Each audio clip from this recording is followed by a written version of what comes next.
안녕하세요. 김유갑의 경제부동산입니다. 구독, 좋아요 부탁드립니다. 집값이 많이 오르면 떨어지는 폭이 크다는 것은 기본 상식입니다. 불과 20년 만에 2억 아파트가 30억이 되었듯이 6억 아파트도 얼마든지 1억으로 추락할 수 있습니다.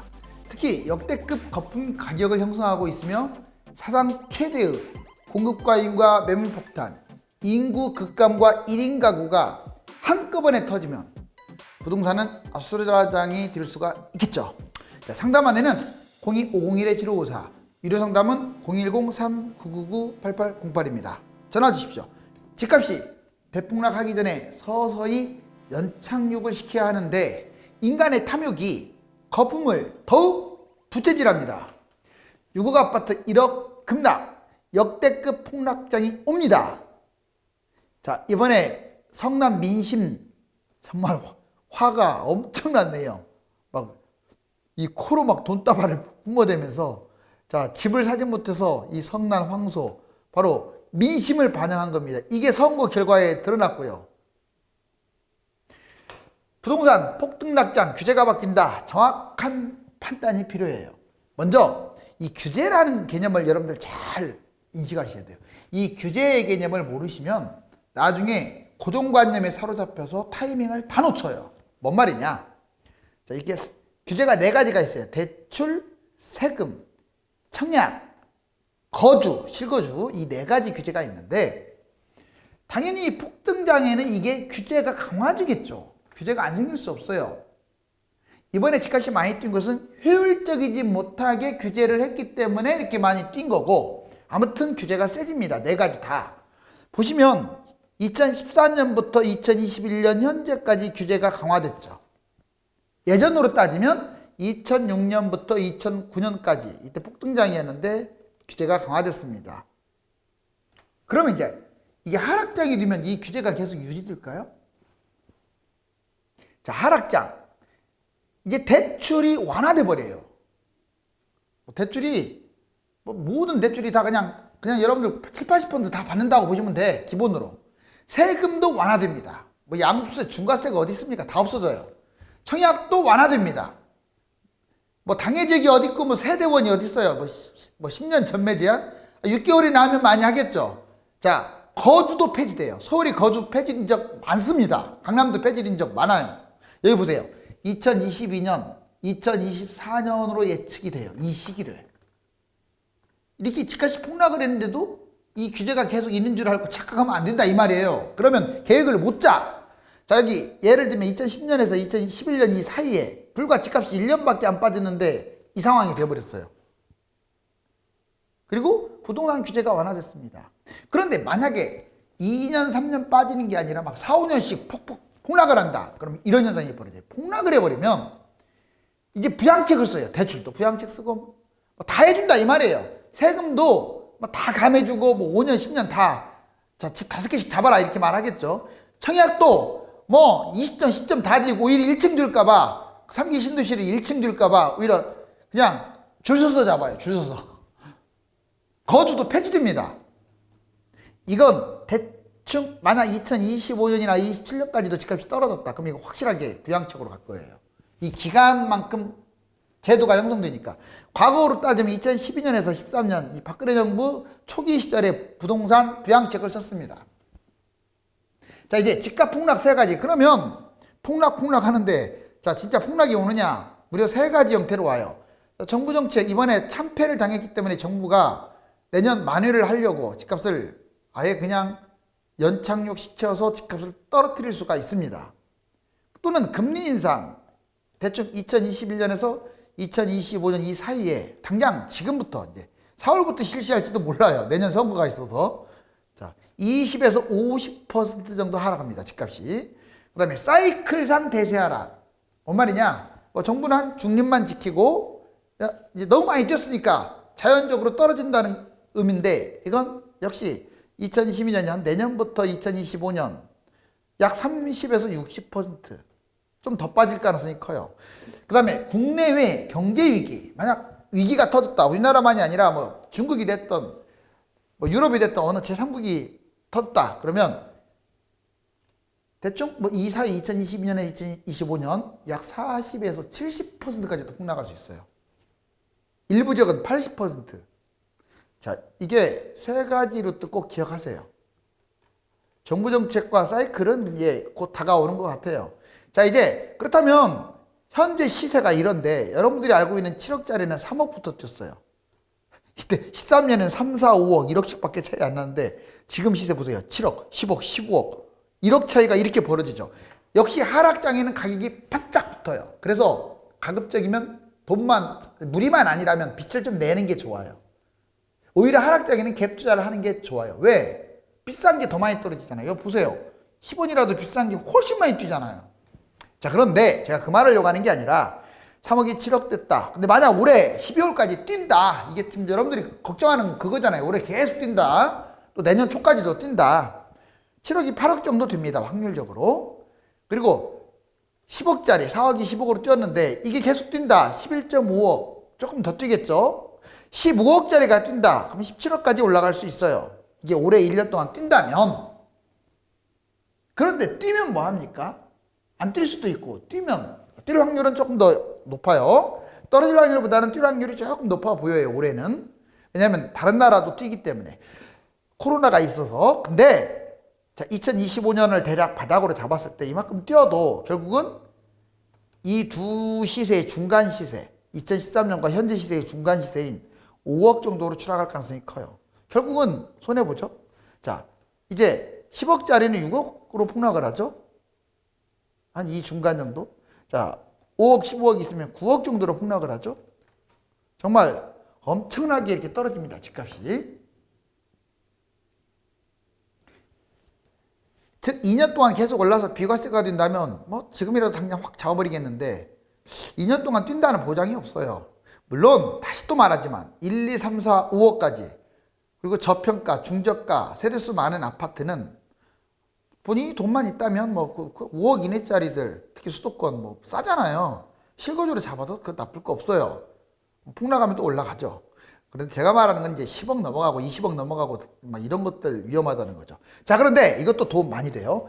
자, 거품 많은 곳이 대폭락을 합니다. 자, 지금 여러분들이 뭔가 착각을 하는데 지금 집값이 비싼 곳들은 하나같이 호재가 많은 곳이에요. 얘는 호재가 많으니까 하락장에 덜 떨어질 거야, 안 떨어질 거야. 그런 게 어디 있어요. 집값은 가격 대비 떨어지는 거예요. 그러면 호재가 많은 곳은 비싼 곳이니까 더 떨어지겠죠. 이해 가세요? 서울에 10억짜리가 있고 경기도에 10억짜리가 있고 지방에 10억짜리가 있다. 각각 10억짜리가 있다. 그러면 똑같이 하락장에는 한 6억 될 것 같아요. 6억 정도, 5, 6억. 다 똑같이. 근데 이제 다음 상승장에 서울은 팍 뛰는데 경기도는 중간 정도 뛸 것 같고 지방은 회복이나 할지 모르죠. 이제 재상승장에 탄력 차이가 있는 거예요. 떨어지는 폭은 비슷한데. 자, 보자고요. 지역. 그럼 어디가 많이 떨어지냐? 서울, 특히 강남이 제일 많이 떨어져요. 전국적으로는 지역별로 가장 비싼 아파트가 많이 떨어집니다. 두 번째, 가격대로 보면 가격이 비쌀수록 위험해요. 30억짜리가 10억짜리보다 훨씬 많이 떨어지고, 자, 10억짜리가 5억짜리보다 훨씬 많이 떨어져요. 10억 이상 모두 급락한다고 보면 돼요. 일단 10억을 기준으로 잡아서. 호재. 여러분들 교통, 개발, 뭐 재건축, 재개발이고 뭐 GTX 들어오고 신도시 들어오고 그 옆에 많이 뛰었잖아요. 얘들은 안 빠진다. 뭐 안 빠지는 개뿔. 더 빠져요. 더 빠져. 비싸니까 얘들이 비쌀 거 아닙니까? 재개발이라고 안 빠져요. 더 빠져요. 오히려 피가. 자, 그 다음에 유형 보자고. 한강변. 한강 보이니까 안 빠진다고? 비싸니까 더 빠지죠. 뉴타운, 새 아파트, 대단지. 얘들 많이 빠집니다. 장기적으로 위험한 곳은, 근데 문제는 여기는 잡으면 안 돼요. 여기는. 자, 이런 것들은 많이 떨어지지만 이제 먼저 떨어지는 게 먼저 올 거 아니에요. 올해는 뛰더라도 뭐 내년부터 한 몇 년 동안 떨어질 거 아니에요. 그 다음에 이제 올라가잖아. 자, 많이 떨어지지만 많이 또 올라가요. 얘들은. 왜? 테마가 있잖아요. 테마가. 좋은 지역이니까 더 뛰죠. 가격이 비싸니까 더 많이 뛰겠죠. 호재 좋죠. 자, 호재 있는 곳들은 폭락도 하지만 또 많이 뜁니다. 이런 곳들 안 뛰겠어요. 유형 이런데. 자, 그런데 장기적으로 위험한 곳은 똑같은 금액이라도 지방의 광역시는 위험해요. 거기는 비싸다고 해서 회복한다는 보장 없어요. 인구가 급감하기 때문에. 이게 신도시 위험합니다. 지금 새 아파트 5년차 아파트, 자 10년 지나보세요. 다음 상승장에 15년차 헌 아파트도예요. 또 3기한테 밀려요. 3기 신도시한테. 자, 그 다음에 수도권 랜드마크 고가 아파트들. 얘들은 너무 경쟁자가 많아. 3기 신도시, 2기 신도시가 다 경쟁자야. 얘들 별로 못 가요. 서울이 아니면. 자, 그 다음에 종합적으로 지역 가격 호재보다 집값 상승률이 중요하다. 그러니까 결국 지역 가격 호재 이런 것들은 집값 이 상승률에 반영이 됐기 때문에 집값 상승률이 높을수록 안 좋아요. 자, 이제 여기 보시면 옛날에 꼭지 찍은 게 91년 정말 많이 뛰었다가 그 다음에 2009년으로 보자고요. 그 다음에 2021년까지 뛸지 22년까지 뛸지는 모르겠는데 여기 모양이 진짜 닮지 않았어요. 여기 보세요. 똑같죠? 지금 여기 동그라미 친 곳이 2021년인데 그래서 좀 더 뛴다 이 사람들이 이런 얘기 하는 거예요. 자, 여기 이렇게 여기는 10년이나 뛰지 않았냐? 얘도 10년은 뛸 거 아니냐? 그럼 2023년까지 뛴다 해서 그 얘기가 나온 거예요. 2023년이. 근데 뭐 꼭 그대로 과거 그대로 패턴으로 가라고 할 수는 없죠. 닮기는 했지만 이거 보세요. 이때는 그래도 2, 3년 빠졌어 이렇게. 여기는 빠진 적이 없어. 계속 뛰었어요. 그렇기 때문에 좀 더 일찍 무너질 가능성이 커요. 어찌됐거나 재밌는 건 이 꼭지 찍고 1기 신도시가 있었어요. 공급까지 과잉해갖고 폭락했어요. 폭락 보이죠? 자, 물론 이제 우상향은 했지만 폭락도 엄청나죠. 자, 그 다음에 여기 2기 신도시가 이때 분양하고 입주하고 막 그랬어요. 올라가는 동안까지. 폭락했잖아요. 자, 때마침 2023년 이후에 3기 신도시 분양하네요. 놀라울 정도로 거품이 심한데 하락장에 공급 폭탄이 생기는 거야. 물량 폭탄이. 자, 2기, 3기하고 똑같아. 어쩌면 이렇게 이 세 개가 닮았어요. 이렇게 새쌍둥이처럼. 자, 이제 매수제 대기자와 매도 대기자가 있을 거예요. 여러분들 자, 이거 잘 참고하세요. 2021년 자, 지금 올해는 상승 전망입니다. 근데 몰라요. 정부가 강력하게 때려버리면 다음 달부터 당장 이번 달부터 떨어질 수도 있어요. 보세요. 자, 투자자 관망. 투자자는 관망하세요. 일단 4월 달은 지켜보세요. 4월 달은. 저평가 진짜 잡고 싶다면 저평가를 매입하세요. 자금력 보고 지역 보고 상품 보면서 제가 지역, 상품 이런 것들은 여러 번 얘기했잖아요. 다주택자, 자, 매도 대기자들 지금 어쩔 수 없이 팔 사람들은 다주택자, 비아파트, 나홀로 아파트 이 사람들은 좀 판단을 하세요. 파는 걸. 그리고 2022년 과도기 전망. 투자자는 관망하세요. 이때는 매수하는 거 왜냐하면 대세하라고 이렇게 빠질 가능성이 있으니까. 저평가도 역시 관망, 이때는 관망이 좀 좋을 것 같아요. 확실히 하락장으로 가는 시작점이라. 그리고 자금 지역 상품 판단하고 다주택 비아파트 나홀로 아파트는 아예 매도해버리면 좋겠어요. 이때 매도하는 게 가장 좋은데 매도하겠어요 올해? 올라간다고? 자, 왜냐면 또 6월달부터 다주택자들은 양도세 중과세가 더 심해지잖아. 그래서 이때 매도가 좋은데 아무튼 늦어도 22년에는 매도하는 게 좋지 않을까. 자, 근데 23년에서 25년은 이제 하락장으로 한번 생각을 하고 투자자는 매입하세요. 뭐 망설일 거 뭐 있습니까? 자, 많이 떨어진 거 매입하세요. 서울 중심으로. 저평가에 매입하세요. 자금, 지역, 상품 따져가면서. 1주택 뭐합니까? 가만히 왜 있어요? 자, 폭락했다고 가만히 있지 말고 더 많이 폭락한 걸로 갈아타세요. 다주택자도 털어내세요. 자, 갈아타세요. 그런데 상승장 초기에는 투자자 매입하세요. 매입해야 돼요. 초기에는 막 순서대로 이렇게 아직도 많이 안 뛰었으니까. 저평가도 매입하세요. 1주택, 다주택 이때라도 갈아타게 하세요. 2년 뛰었다고 내가 봤던 가격보다 뛰었다고 안 갈아타면 안 돼요. 집값 뛸 때는 막 6년, 이번에 7년까지 뛰었잖아요. 물론 지금처럼 꼭지장까지 오게 되면 이제 신경을 써야겠지만 자, 이거 흐름 알았죠? 자, 이제 장기적으로 강남, 서울, 경기, 광역시 순으로 강남이 최고고 두 번째 서울이고 세 번째 경기도고 제일 안 좋은 게 광역시. 왜냐? 강남 보세요. 강남 이게 네모 박스를 왜 쳐놨냐면 여기 보면은 대세 하락장 2022년부터 2025년을 잡고 대상승장 2026년에서 30년으로 잡았을 때 대세 하락장이 오는 이유는 분양 매물 폭탄에다가 인구 감소. 대상승장은 집값이 우상향한다는 조건이니까. 먼저 이제 강남 빨간색입니다. 빨간색 보시면 좀 빨리 급격하게 떨어지죠. 같은 15억짜리가 있을 때 다 똑같이 떨어져요. 강남이라고 더 많이 떨어지진 않아요. 가격이 같을 때는 얘들 비슷하게 떨어집니다. 강남, 서울, 경기, 광역시가. 자, 그런데 빨리 떨어지고 장기간 회복한 다음에 제일 많이 올라가죠. 왜? 입지가 좋으니까. 그 다음에 서울 보세요. 서울은 주황색입니다. 좀 길게 떨어지네요. 회복이 좀 늦죠? 그러니까. 그런데 그래도 이게 0인데 0을 뚫고 신고가 찍네요. 자, 그 다음에 경기도입니다. 경기도는 또 길게 떨어져요. 하락 기간이 길어서 별로 안 좋네요. 그 다음에 회복을 하는데 회복까지는 할 것 같아요. 모든 아파트가 회복하는 게 아니야. 회복도 못하고 끝나는 아파트 많을 거예요. 자, 서울보다는 훨씬 안 좋아요. 광역시 보세요. 똑같은 가격의 광역시 길게 하락하고 회복도 못하고 여기서 아예 그냥 반등만 좀 하고 끝나버리네요. 자, 이 데이터가 상당히 앞으로 유력해요. 인구는 줄고 집은 넘쳐나는 시대가 이제 도래하기 때문에.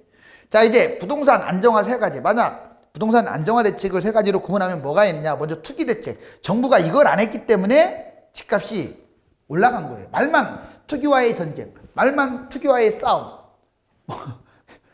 말로 다 했어요. 말로. 진짜 투기와의 전쟁은 안 한 거야. 이거 했나요? 진짜 하려면 이거 해야지.